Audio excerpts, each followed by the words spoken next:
Leader 5 बार सांसद रहे योगी आदित्यनाथ। पूरा गेम प्लान यूपी के लिए, पश्चिमी उत्तर प्रदेश के लिए योगी का एक अलग गेम प्लान है। में उत्तर प्रदेश के अंदर 500 से अधिक छोटे बड़े दंगे हुए और ये मान के चलिए कि हमारे लोगों के कारण ही पूर्वी उत्तर प्रदेश में एक भी दंगा नहीं हुआ। वहां हिंदू सुरक्षित है तो मुसलमान भी सुरक्षित है, ये मान के चलना चाहिए। इस बात के लिए आपको मुझे कम से कम धन्यवाद तो देना चाहिए। आप धन्यवाद नहीं देंगे, मेरी इस बात को आप नहीं स्वीकार करेंगे। दंगा हुआ वो अखिलेश सरकार की नाकामी थी। नाकामी थी ना, तो बोलिए इस बात को। बिल्कुल इस बात को बोलिए कि उसकी नाकामी थी। नाकामी थी, जैसे निकम्मों को सत्ता से बाहर करिए यहाँ से। दंगे के समय बिल्कुल नाकामी थी, बाहर करना चाहिए ऐसे लोगों को, सुरक्षा न दे सके दंगाइयों पर। मैं जोर दे रहा हूँ, दंगे के समय सफाई में जिस ढंग से जश्न हो रहा था वो भी शर्मनाक था। सरकार मथुरा से प्रारंभ होता है और सहारनपुर तक जाता है। बिल्कुल सही करें। 4-4 बार बरेली में दंगे हुए, बिल्कुल सही। मुजफ्फरनगर में 4-4 महीने तक दंगे होते रहे।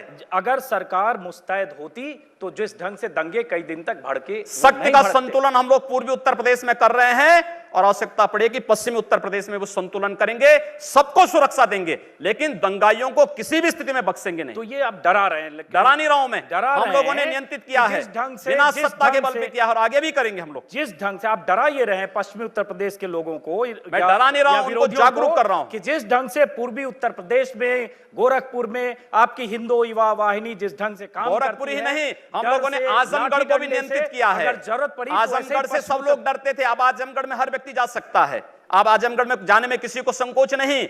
और ये मान के चलिए किसी ने किया तो हिंदू वाहिनी जैसे संगठनों ने किया है और आगे भी हम लोग करेंगे, रोकेंगे। दंगे नहीं होंगे तो विकास होगा। और पश्चिमी उत्तर प्रदेश में विकास इसलिए थमा है क्योंकि पश्चिमी उत्तर प्रदेश में लगातार दंगों ने जनजीवन को प्रभावित किया है, आम नागरिकों के सामने सुरक्षा का गंभीर संकट खड़ा किया है। और उत्तर प्रदेश में सपा बसपा ये दोनों सरकारें उन दंगाइयों को लखनऊ में लाकर के सम्मानित करते थे। स्टेट प्लेन का दुरुपयोग होता था, इन दंगाइयों को लाकर के सम्मानित किया जाता था। योगी जी, मैं ये पूछ रहा हूं, ऐसे दंगाइयों से सख्ती से सरकार निपटे, अच्छी बात है, सरकार की ड्यूटी होती है, सरकार की जिम्मेदारी है कि निपटे, लेकिन क्या ऐसे दंगाइयों से, अगर दंगा ऐसे होता है तो योगी आदित्यनाथ की हिंदू युवा वाहिनी या योगी आदित्यनाथ के कार्यकर्ता निपटे? ये तो फिर अराजक स्थिति होगी। देखिए, जब सरकारें निकम्मी हो जाएंगी, एक भी उदाहरण आप नहीं दे सकते जहां पर किसी हिंदू संगठन ने दंगा किया हो या अपने स्तर पर कोई कानून अपने हाथों में लिया हो। लेकिन शक्ति का संतुलन बनाने की आवश्यकता है और वह शक्ति का संतुलन पूर्वी उत्तर प्रदेश में बना है, पश्चिमी उत्तर प्रदेश में भी बनाएंगे। तो कैसे बनाएंगे? आप देखते रहिए, बनाएंगे। जरा सुनते हैं, आप जरा सुना दीजिए। मैंने कहा ना, जनता जानना चाहती है। पूर्वी उत्तर प्रदेश में जाइए क्यों दंगे नहीं हुए और पश्चिमी उत्तर प्रदेश में क्यों दंगे हुए, बस ये उदाहरण पर्याप्त है। पश्चिमी उत्तर प्रदेश में क्यों दंगे हुए, मैं जरा समझना चाहता हूं, जरा समझा दीजिए। वहां जब दंगे हुए मुजफ्फरनगर में, उसमें हर दल के नेता थे जो पर्दे के पीछे कहीं न कहीं उकसावे की राजनीति कर रहे थे, चाहे कांग्रेस के इमरान नासूर, देखिए ये तो बात, चाहे नेता तो बाद में आया, चाहे बीजेपी के हो, नेताओं के नाम मैं बता सकता हूं, नेता बाद में आए हैं, के पीछे उकसा रहे थे वहां, नेता बाद में आए हैं। कार्यकर्ता क्या आपको नहीं मालूम कि जब पहली बार उन 2 बालकों की हत्या होती है, बिल्कुल सब मालूम है, हत्या होती है, उत्तर प्रदेश सरकार के एक मंत्री के द्वारा उन हत्यारों को पुलिस स्टेशन से छुड़वाया जाता है और फिर वहां पर एक वर्ग विशेष के लोगों को खुली छूट दी जाती है दंगा करने की। और स्वाभाविक रूप से दंगा होगा, एक पक्षीय मार शुरू होगी तो दूसरा पक्ष हाथ पे हाथ धरा हुआ बैठे नहीं बैठ सकता। चलिए, वो काम सरकार का है। लगातार हुई। आपके इल्जाम में आंशिक या पूर्णतः सत्यता है, इसकी जांच सरकार का जिम्मा है। और ये सवाल उठे हैं, आपने जिन मंत्री का नाम नहीं लिया, लेकिन हाँ ऐसे सवाल उठे हैं। लेकिन सवाल उठता है, ऐसे हालात अगर कहीं बनते हैं, उससे निपटने की जिम्मेदारी, मैं फिर कह रहा हूं, सरकार की। कोई बुरा नहीं किया। अगर किसी विदेशी आक्रांता के द्वारा, एक मिनट, किसी विदेशी आक्रांता के द्वारा किसी कालखंड में कुछ ऐसा कार्य किया गया है, उसको बदला जाना चाहिए। यह देश की सांस्कृतिक आजादी की लड़ाई भी है। सही बात है। तो आप ताजमहल का नाम राम महल कर सकते हैं, क्यों नहीं करेंगे? कर देंगे, बिल्कुल किया जाना चाहिए, आवश्यकता है तो किया जाना चलेगा। तो जो मुमताज महल के लिए शाहजहां ने ताजमहल बनाया, उसको जांच का विषय है, चर्चा करिए ना इस पर कभी खुले मंच पर। अच्छा, तो इसका मतलब जो भी पुरानी विरासत है, अगर कहीं लाल कोई विरासत नहीं, कुतुब मीनार जो देश के हित में होगा, हमें वह कदम सख्ती के साथ उठाना चाहिए, बिना सोच, बिना लौंग लपेट के, बिना संकोच के। तो देश के हित में, देश की सुरक्षा के हित में है, आने वाली पीढ़ी के भविष्य के हित में हमें वो कदम उठाने में कोई संकोच नहीं करना चाहिए। तो योगी जी, आप ये मानते हैं, आप थोड़ा गुस्से में हैं, तो मैं कोई गुस्सा नहीं हूं मैं। मैं ये कह रहा हूं कि इसका मतलब हुआ कि आप देश के हित में मतलब मानते हैं जो 20-22% मुस्लिम आबादी है वो देश हित के खिलाफ है, उनको हाशिए पर रखकर आप अपना देश, अपनी दुनिया, आप अपना कभी सूबा गोरखपुर बनाना आएंगे ना, वहां मुसलमान जब पीड़ित होता है तो वह कहीं और नहीं जाता, वो मेरे पास ही आता है, कहता साहब देखो कोई- फलाना गुंडा उसके पास मुस्लिम कोई मुझे विकल्प नहीं है। परेशान कर रहा है। और उत्तर प्रदेश सरकार से भी जो पीड़ित होता है तो भी मेरे पास ही आता है, कहीं और नहीं जाता है।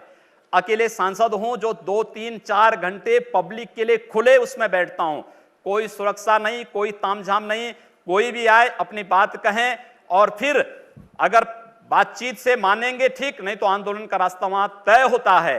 हर एक व्यक्ति की सुरक्षा और हर एक व्यक्ति का विकास आपको देखना गोरखपुर में जाकर के देखिए। एक बार इसको ये बोलेंगे, हर एक व्यक्ति मतलब हिंदू हो या अरे भाई क्या बात कर रहे हो, जो सबकी भारत का सुरक्षा, नागरिक है, सबका विकास। जो भारत का नागरिक है वो हमारा नागरिक है, उसमें जाति मत और पंथ कहां की बात आती है। जब उस अरे नागरिक- मैं सनातन हिंदू नागरिक धर्म का का उपासक मोहल्ला हूं, बदलना चाहते हैं। सनातन हिंदू धर्म का उपासक हूं, सर्वे भवन्तु सुखिनः सर्वे सन्तु निरामया की बात करता हूं। मैं किसी मत और मजहब का विरोधी नहीं, लेकिन जो भारत का विरोधी है मैं उसका विरोधी हूं। सर वो कोई भी हो मैं उसका विरोधी हूं। योगी जी, ठीक है, तालियां बजाइए आप लोग। योगी जी, उर्दू बाजार को हिंदी बाजार बताना या बदलवा देना, उर्दू कहां हमारी विरोध? पहचान उर्दू तो हिंदी उर्दू से एक है या भाषा। उर्दू से, मैं आपसे पूछना चाहता हूं। नहीं, आप मेरी- फिर मुझसे उर्दू में ही पूछिए। मेरी भाषा हिंदी है, मैं उर्दू नहीं जानता हूं। तो फिर लेकिन वहां के लोग मैं भी देश हिंदी का जानते नागरिक हैं, हूं, मैं तो जानना हम चाहता हिंदी के हूं, नाम पर क्यों ना नाम रखें। सर सवाल तो मैं पूछ रहा हूं, जवाब आप देंगे। जिस वही दिन बोल मैं रहा हूं। आपकी तरह यहां आ जाऊंगा चुनाव लड़ने तो आप मुझसे पूछ लीजिएगा, आज मेरा दिन है। तो मैं ये पूछ रहा हूं कि योगी आदित्यनाथ जब पश्चिमी उत्तर प्रदेश में जिस ढंग से चुनाव प्रचार में जा रहे हैं या पूर्वी उत्तर प्रदेश में जिस ढंग से आप चुनाव प्रचार करते हैं, और जाहिर है वहां आपकी फैन फॉलोइंग भी काफी है, क्या आपके दायरे में, आपकी राजनीति में मुसलमानों के लिए कोई जगह नहीं है? क्यों नहीं है, क्यों नहीं है। शाहनवाज हुसैन मेरे सबसे अच्छे मित्र हैं। अब वो डॉक्टर बीजेपी में हैं तो दुश्मन तो हो डॉक्टर नहीं एपीजे सकते। अब्दुल कलाम को जब माननीय अटल बिहारी वाजपेयी जी ने राष्ट्रपति के लिए खड़ा किया था, सबसे पहला सांसद था जिन्होंने समर्थन किया था। भारत का मुसलमान डॉक्टर एपीजे अब्दुल कलाम बने, शाहनवाज हुसैन जैसा बने, पहला व्यक्ति रहूंगा जो समर्थन करेगा। लेकिन अगर यहां पर कोई ओसामा बिन लादेन को और औरंगजेब जैसे दुर्दांत लोगों को अपना आइकॉन मान करके भारत के अंदर पाकिस्तान का झंडा लहराएगा, तो फिर उनके उन विषैले फनों को सख्ती के साथ कुचलने के लिए भी सबसे पहले योगी आदित्यनाथ यकीनन अगर भारत में कोई पाकिस्तान का झंडा लहराएगा, लहराने की घटनाएं तो वो हुई गलत हैं। करेगा। कार्रवाई होना चाहिए उनके लेकिन ये कहकर आप पूरी आबादी को ये नहीं पूरी कहना आबादी चाहिए की बात नहीं कि की सब हमने। भारत में हमने पाकिस्तान का पूरी झंडा आबादी लहरा। की बात नहीं। श्री योगी आदित्यनाथ। अध्यक्ष महोदय, अध्यक्ष महोदय, माननीय श्री मुलायम सिंह जी ने अभी जो बात यहाँ पर कही है, और मुझे अच्छा लगा कि लालू जी आज उनका समर्थन कर रहे हैं। प्रधानमंत्री के लिए भले ही उन्होंने समर्थन न किया हो, लेकिन आज समर्थन कर रहे हैं, पता नहीं किस बात के लिए। लेकिन मैं आपके माध्यम से पूरे सदन का ध्यान आकर्षित करना चाहता हूं उन मुद्दों की ओर जो आज भी सदन की मर्यादा के विरुद्ध यहां पर बातें हो रही हैं और किस प्रकार से गुमराह किया जा रहा पूरे देश को। अयोध्या में 3 प्रकार की परिक्रमाएं होती हैं, पंचकोसी, 14 कोसी और 84 कोसी। और महोदय, उसी परंपरा के अनुसार 84 कोसी परिक्रमा देश के संतों ने प्रयागराज महाकुंभ के अवसर पर 10,000 संतों ने वहां पर तय किया था और उसी के अनुसार परिक्रमा का यात्रा का कार्यक्रम तय हुआ था।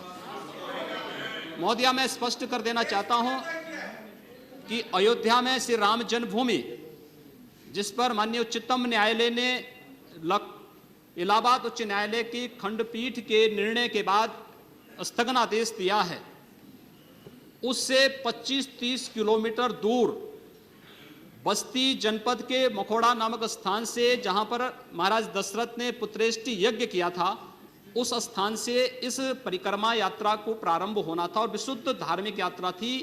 इसमें किसी राजनीतिक दल का कोई हस्तक्षेप नहीं था। बिल्कुल 200-250 संतों को इस यात्रा में चलना था और 13 सितंबर तक ये 20 दिन की यात्रा है। लेकिन जिस प्रकार से धार्मिक स्वतंत्रता के मौलिक अधिकार पर उत्तर प्रदेश सरकार ने प्रहार किया है। महोदय, पहली बार ये देखने को मिला है कि लगभग 2000 से अधिक संतों को गिरफ्तार किया गया है और पूरी तरह अपमानित किया गया है। यहां तक कि अयोध्या जी में सरयू जी का स्नान करने वाले जो संत ऐसे हैं जो केवल सरयू जी का स्नान करते हैं, उसी का जल का ग्रहण करते हैं, उन्हें वहां सरयू जी का पूजन नहीं करने दिया गया, स्नान नहीं करने दिया गया, जबरन उठा करके बंद कर दिया गया, उन पर लाठियां चलाई गई हैं, पूरी तरीके से अपमानित करके। सबसे पहले तो सरकार ने हमारे संवैधानिक और मौलिक अधिकारों का हनन किया है। दूसरा, जहां तक स्थगन आदेश की बात है, मैं याद दिलाना चाहूंगा, इस देश के अंदर सेकुलरिज्म के नाम पर राजनीति करने वाले उन सभी दलों को 1994 में कांग्रेस नेतृत्व की ही सरकार ने सुप्रीम कोर्ट में एक शपथ पत्र दिया था और ये कहा था कि अगर तय हो जाएगा कि अयोध्या में विवादित जो ढांचा था वह ढांचा किसी हिंदू मंदिर या स्मारक को तोड़ करके बनाया गया है तो हिंदू भावनाओं के अनुरूप कार्य होगा। आखिर यह साबित हो चुका है। अयोध्या में 30 सितंबर 2010 को इलाहाबाद उच्च न्यायालय की लखनऊ खंड पीठ की पूर्ण पीठ ने जो फैसला दिया है उसमें तीनों जजेस ने एक स्वर से कहा है कि विवादित भूमि ही राम जन्मभूमि है और जब विवादित भूमि राम जन्मभूमि है तो फिर उसके लिए कानून बनाने की मांग इस देश का संत समाज कर रहा है, कोई पाप नहीं कर रहा है। हम अपने हक को मांग रहे हैं और हम यही मांग कर रहे हैं कि अयोध्या में राम जन्मभूमि पर भव्य मंदिर का निर्माण होना चाहिए, कानून इस सरकार को लाना चाहिए, क्योंकि सुप्रीम कोर्ट में शपथ पत्र कांग्रेस नेतृत्व की सरकार ने उस समय दाखिल किया था और उसी क्रम में हम मांग कर रहे हैं।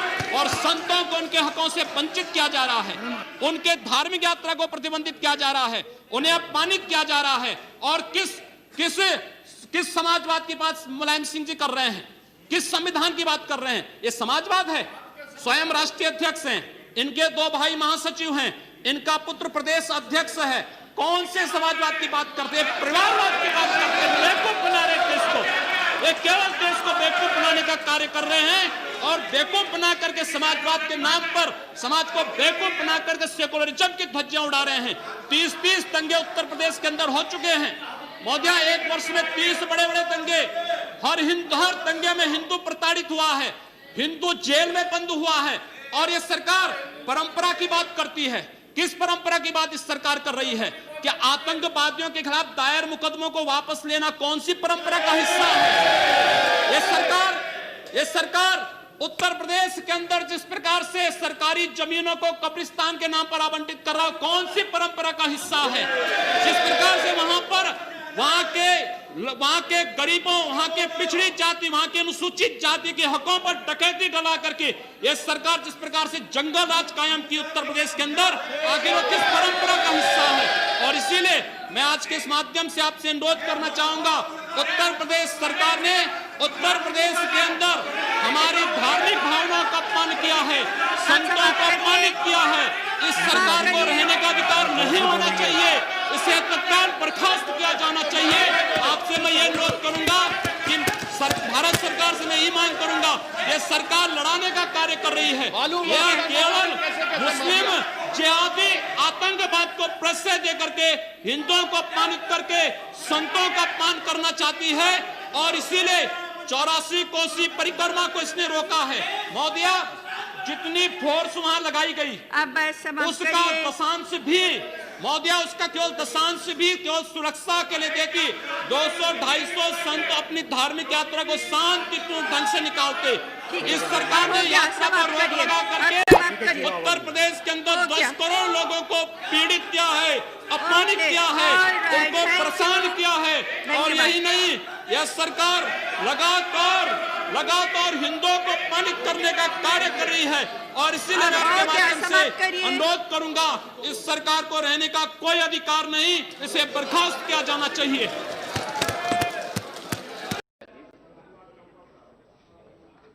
एक महत्वपूर्ण विषय पर आपने 193 के तहत इस विषय को आगे बढ़ाने के लिए मुझे अवसर दिया है, मैं आपका आभारी हूं। मैं कांग्रेस के नेता माननीय खड़गे जी की बातों को यहां पर सुन रहा था और मुझे आश्चर्य हुआ कि वो अपना लिखित स्टेटमेंट यहां पर पढ़ रहे थे तो कह रहे थे 113 घटनाएं घटित हुई, लेकिन जब वो मौखिक बोल रहे थे तो कह रहे थे 600 से अधिक घटनाएं घटित हुई। क्या सत्य है यह मुझे लगता पूरा देश जानता है। 26 मई को श्री नरेंद्र मोदी जी के नेतृत्व में भारतीय जनता पार्टी नेतृत्व की सरकार ने शपथ ग्रहण किया था और इस देश के अंदर इस सरकार के आने के बाद आम जनता में विश्वास बहाली हुई और देखा जा सकता है शासन में, प्रशासन में। ये आंकड़े जो माननीय खड़गे जी यहां पर कह रहे थे मैं उसके पीछे लेके चलता हूं और मुझे लगता है कि अगर ये आंकड़े वास्तव में स्वीकार करेंगे और सचमुच इस देश की सांप्रदायिक हिंसा से लोग चिंतित हैं तो सांप्रदायिक आधार पर इन्होंने जो घोषणाएं की हैं पूरे देश से इनको माफी मांगनी पड़ेगी। महोदय 2011 में न जिन प्रदेशों की घटनाओं की मैं जिक्र कर रहा हूं न वहां पर और न केंद्र में ही भारतीय जनता पार्टी की सरकार थी, लेकिन इस देश में 580 घटनाएं घटित हुई, 91 लोग मारे गए और 1899 घायल हुए। इनमें सबसे अधिक उत्तर प्रदेश के अंदर 84 घटनाएं घटित हुई, 12 लोग मारे गए और 347 2011 में घायल हुए थे। दूसरे पर राजस्थान, दूसरे पर